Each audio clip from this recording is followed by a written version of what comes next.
Hello, ladies and gentlemen, welcome back to Planet Coaster and welcome back to Pirate Valley. It has been a little while since the last episode of this, but today we are marking the end. Not necessarily the end of Pirate Valley, because there is still going to be one more episode, but this is effectively part 1 of 2 of the end, because Alpha 2 has come out for Planet Coaster and I want to move on to working on some things that specifically use everything in Alpha 2 to its fullest, and I feel like Pirate Valley has been an amazing project. It's been a lot of fun, and I feel like looking at it through the view of Alpha 2, we really did make something that looks excellent. It uses the terrain, it uses lots of different materials and styles to one degree or other, and I'm really proud of what we've achieved with Pirate Valley. And like I said, we're not fully done with it. We still have at least one episode to go. But as far as I'm concerned, this probably will be part 1 of 2 of the end, just because I think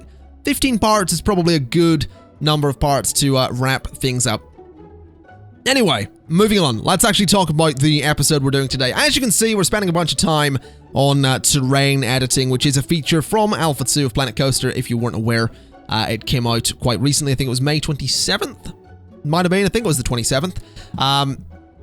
And it's honestly become one of my favorite features. I didn't think it would become one of my favorite features, just because I was really worried it would make me lazy. And in a sense, it has, because the reason we're doing so much terrain editing, for example, this terrain editing section doesn't end until like 6 minutes and 20 seconds. But the reason I was reluctant to get excited about terrain editing is because I figured it would make me lazy, and it would make me less inclined to work with the terrain and more inclined to change the terrain so I could build in my way. Which is something that it might still do. It might very well get to a point where I'm just changing the terrain all the time so I can do whatever I want to do, so that the challenge of building to the terrain is then gone. But I guess my counter for that could very well be that I build up the terrain how I want it and then I'm stuck with it. I can make small changes, but I can't massively change the terrain after I've got through the terrain editing phase. I might let that be a thing for future Let's Builds, I might not, we'll see. We'll see how it goes. If I end up abusing the terrain editing, then I'll have to limit myself. It is a concern I have, but I think what I did today was actually pretty good. I filled in some empty spaces about the lower section of Pirate Valley, filling in some caves here and there as well.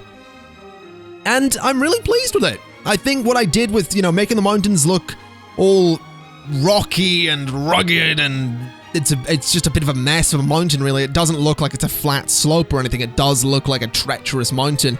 I think that was a pretty good idea. And also using the terrain paints to their fullest as well was a lot of fun. There are actually, quite thankfully in a sense, 2 different types of rock paint. There's a fairly smooth one that I've been using in some places. There's a fairly rough one. It's the second texture. Third texture is sand. Fourth is grass. And the 5th one is basically a sort of natural thing where the top is going to be grass. There'll be sand somewhere and then there's rocks underneath. So that's basically what that is. But I was using the rough rock texture in certain places, using the smooth one elsewhere, and I think it just really worked. I honestly do. I think using the... I think the terrain paints are just as vital to Alpha 2 and what I was doing here as the landscaping abilities themselves. Because if we couldn't paint the terrain, it's just going to look like this big hill of grass, and it's going to look boring and flat and really unrealistic. And I think what I managed to achieve was a sort of... I'm going to call it a fantasy realism, because it's sort of realistic in the realm of, like, fantasy. Which sounds really dumb, but what I mean is, like, with Pirate Valley, up until this point, I was leaning very heavily on the sense of pseudo-realism, I would say, well, this could exist, sort of, but it'd be a bit boring, or it'd be a bit flat, or this would all be a facade, or this would be something other than a burger shop. I've always sort of said, I want to base my stuff on realism to some degree, but not completely. With the terrain editing I was doing in some of these places, I decided to lean a little bit heavier on stuff you would see in fantasy. And stuff you see in fantasy quite often with mountains is that they're quite sharp, almost, and they have these sort of spines running up them. almost like veins going up the sides of a mountain and all that stuff. You do see that a lot in fantasy. It is a real thing you see as well. Those spines are formed by the land sort of folding and compressing, because mountains more often than not are formed at plate boundaries, which are also the reason for, this is a geography lesson now apparently, but mountains are often formed at plate boundaries where two tectonic plates, which are what float on the liquid sort of, what is it, the mantle of the earth. The mantle of the earth is sort of made up of molten metal, I think. I can't remember exactly. But basically, these big plates of land float on this, and they sort of run alongside each other. And if you have plates that run alongside each other, they can lock, and then they snap, and you get an earthquake. Some plates go under the other one, and that's another earthquake. But some tectonic plates push together and don't go under. In the case of, I believe, a landmass going against an ocean-based tectonic plate, the ocean one will sink because it's heavier. I think. I'm pretty sure that's the way it is. But if you have two plates, like two land plates crashing into the sides of each other, they're going to fold upwards and create mountains, which creates the folds and the seams and the spines that you have going up mountains. So that's sort of where that comes from. But in the realm of fantasy, it's much more common and they're much more defined and all that stuff. So that's why I have these spines going up the mountains with the sort of more rough looking rock on those, because those are the more accented spines of a mountain, basically. So that's the point of that. There you go. That's a geography fact for the day. Anyway, moving on, we did just delete several buildings from the side of the main boardwalk there, because in Alpha 2, all of the roller coasters were changed a little bit. You can no longer pick the type of car that you want on a track, and that's kind of okay. The stations also change based on the type of coaster you have as well. So the coaster we had in the old building no longer fit, so I wanted to make a new one. I wanted to make a new building as well, and I'm actually really pleased with how this building turned out. I think, honestly, it's possibly my best building yet. I'm overjoyed with how it ended up looking, because there's just a lot of detail. I didn't really use all that many new materials, but I did. I really made a point of using the new tools, which are basically precision rotation, precision movement, because you can press X and lock something in place, and then you just slide it along an axis or rotate it on an axis. I think it was James Flavaliki compared it to like a 3D modeling software where you can sort of rotate stuff on an axis. You sort of have your three arrows, you have your X, Y, and Z axis, and you also rotate it along those as well, which I think are usually colored with like R, G, and B, red, green, and blue, to represent each axis. So it was really cool using those tools to make buildings and to lock stuff in place, and then sort of, it's an easy way to duplicate things as well, because you can I do it in a little bit. You'll see I start placing these stucco sort of wall decoration panel type things to the sides of a building to create a wall that is this white concrete with cracks and details and dirt on it. And we do that in just a little bit, and that wouldn't have really been... It would have absolutely been possible in Alpha 1. I mean, it wouldn't have. The item I used didn't exist in Alpha 1, but the point is, doing that kind of thing was absolutely possible in Alpha 1. It wasn't impossible at all. But it's so much easier in Alpha 2. It was such a quick process to, put these panels on the building. And we're going to do it any second now. It's this building here, which is going to be a Chief Beef. We don't keep the wood on the front of it.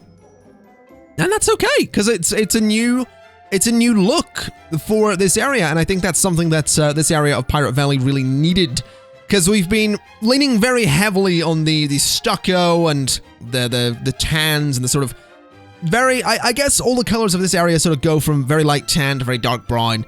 You know, you have your sandstones, your woods, your tan walls, the stucco walls.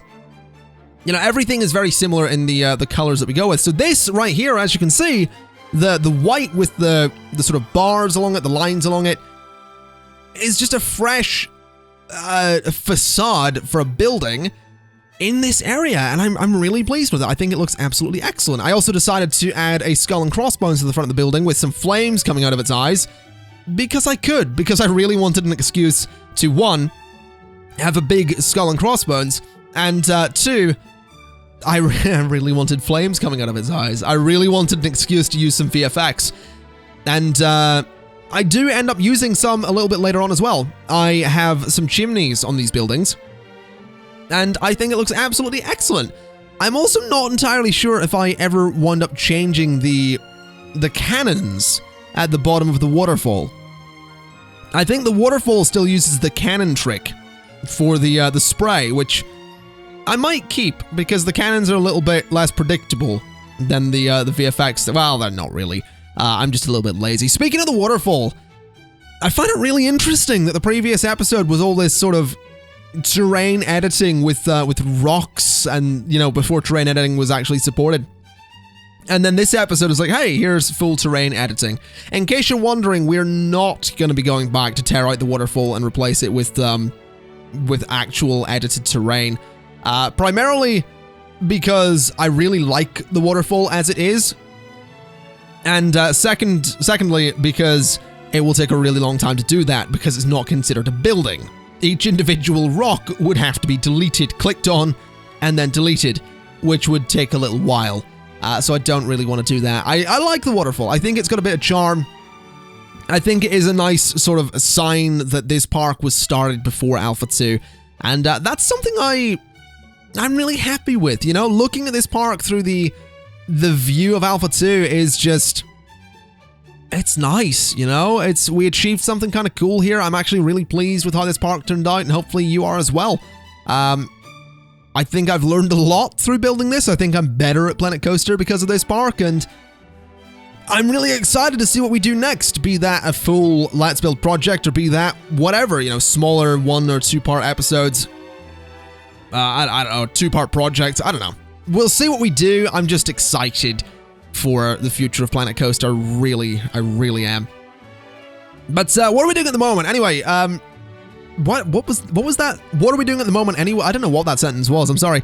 What we're doing at the moment is just adding the roof to this sort of second little building here, which ends up being a very simple building, I will say. It isn't the most complex thing in the world.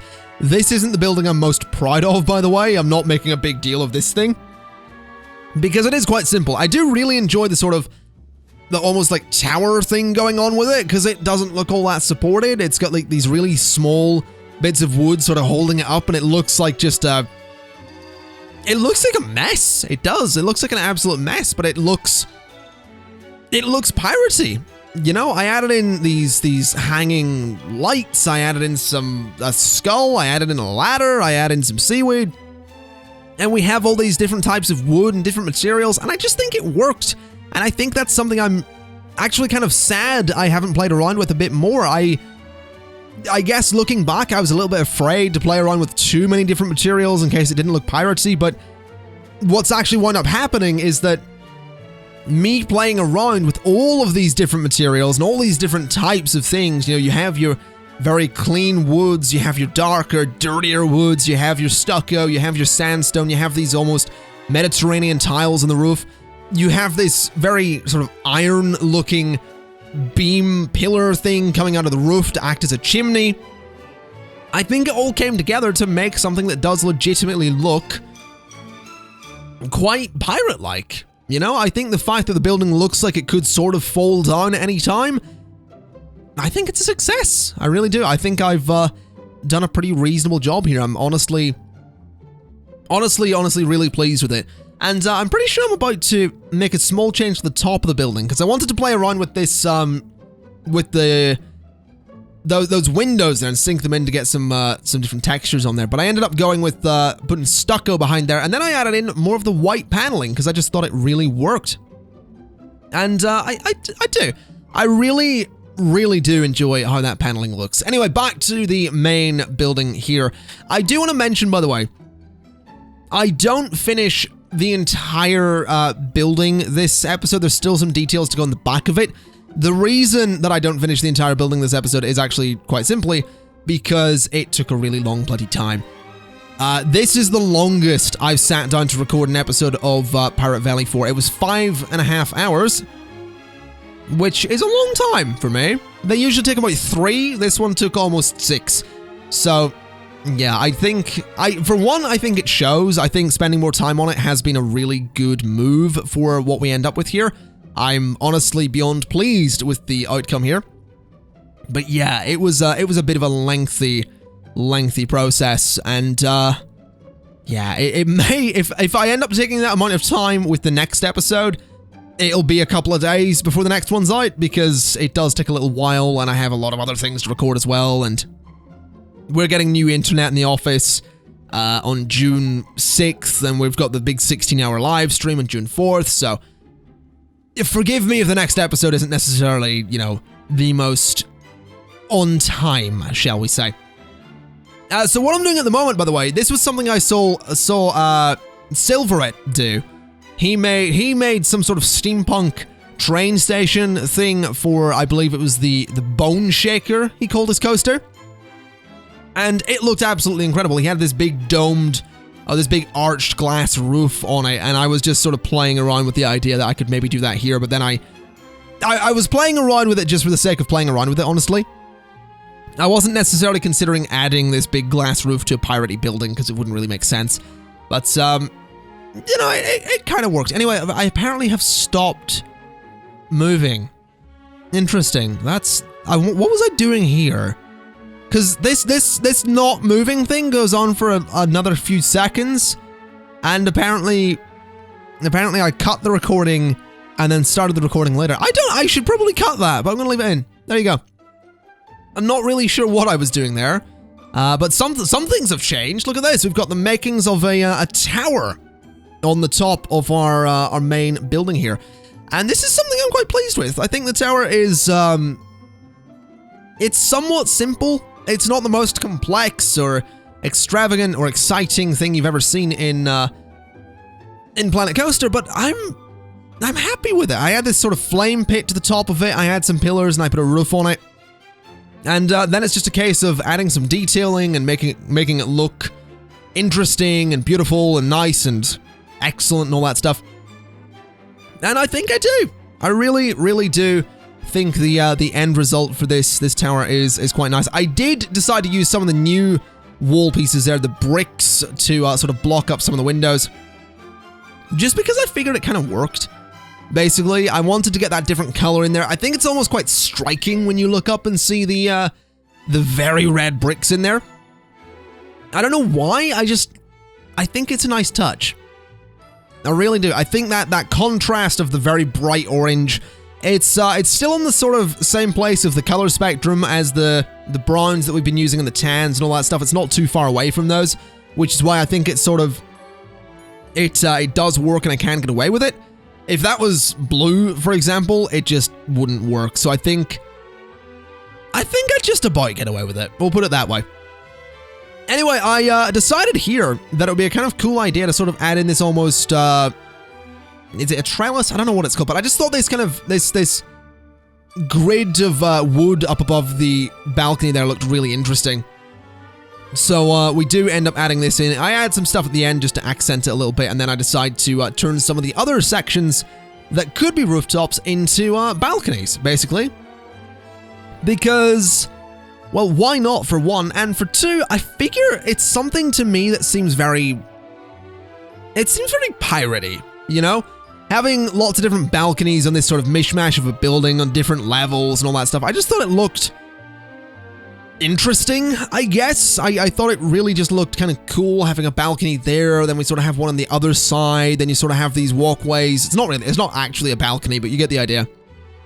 Then you have these walkways around the tower, and just having the rooftops in different places, and just all this stuff going on just looked really interesting, I guess. I don't know, it comes back to what I said earlier. I think I was a little bit afraid, almost, to experiment with different designs of building and different materials and all that stuff. So I think I'm really glad that I did eventually decide to just have a go and see how it goes. Because what we've ended up with is something that I'm genuinely really, really happy with. So what are we doing at the moment? I'm putting it... I keep sort of looking away from the screen because I'm talking very generally and not necessarily talking about what's going on screen. And then I look back at it and it's like, where am I? What's going on? But what we're doing at the moment is just adding in the queue for the roller coaster, which did need a bit of a tweak to it because we couldn't have it come out the front of the building. So it does come out the side there, which again, I'm actually okay with. I like that it's a bit weird like that. I like that I had to make that compromise because in a sense, that's kind of a very piratey thing to do in a way, you know? It's like, oh, we need to get this thing into this building, but we can't do it through this door. Let's just blow a hole in the wall and put it through a different door, which wasn't a door before, but it is a door now. So I figured that kind of worked. I feel making that compromise actually made the building a bit better. And we're not necessarily done with compromises, by the way.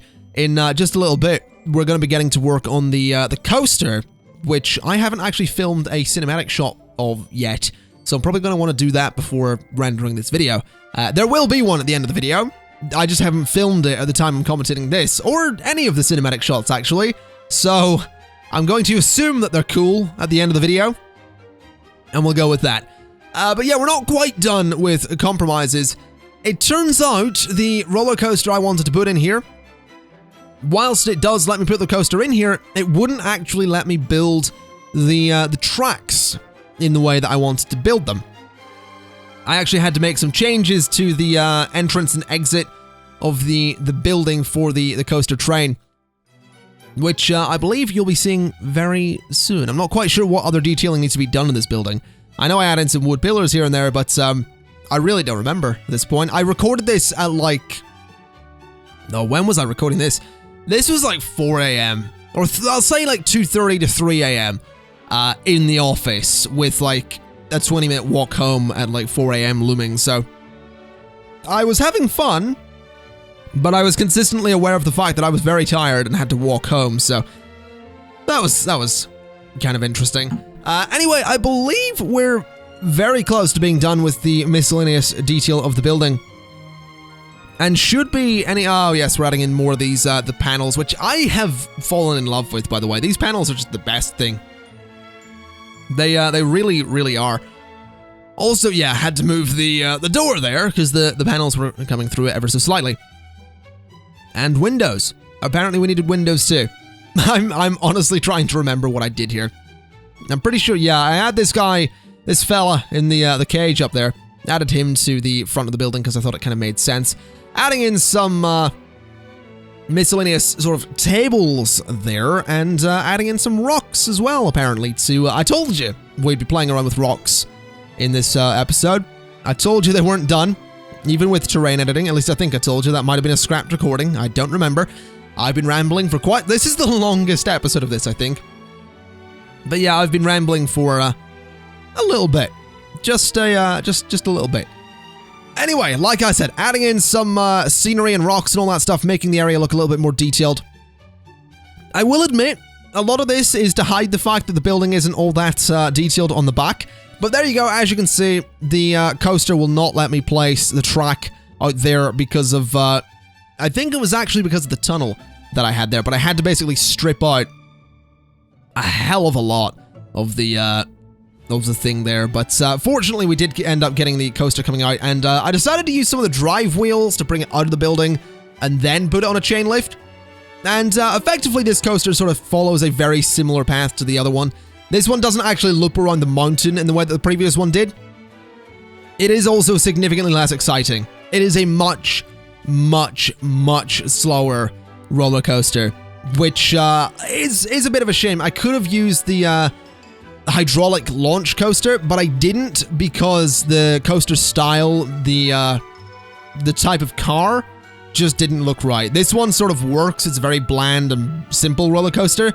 Bland is possibly the wrong word, but it's a very simple roller coaster, and I like that. So that's why we went with this. And that's why I think it works. Honestly, I do think it works. Anyway, ladies and gents, that is going to be it for Pirate Valley Part 14. There are going to be some cinematic shots. I don't know what they're going to be, but hopefully they'll look kind of interesting. So yeah, that is going to be it for today. Thank you kind of for watching. If you have any suggestions for Pirate Valley, do get them in on this episode, because the next one will probably be the last. No promises, but probably be the last episode of Pirate Valley. But yeah, thank you very much for watching. Thank you kindly, and I will see you next time. Bye-bye!